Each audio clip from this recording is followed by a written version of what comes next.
So we're in Michigan today, right outside of Grand Rapids, and we're here at a Warmboard-S project.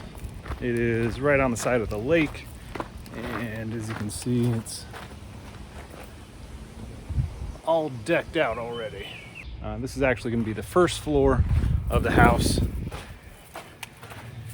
And then you'll notice we've got this ICF wall construction. So this is becoming more and more common. I'm seeing it on a lot more Warmboard job sites.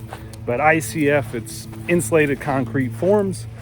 And on this particular project, we've gone with the full turnkey Warmboard Comfort System. So we're looking at Warmboard-S above us as the decking material.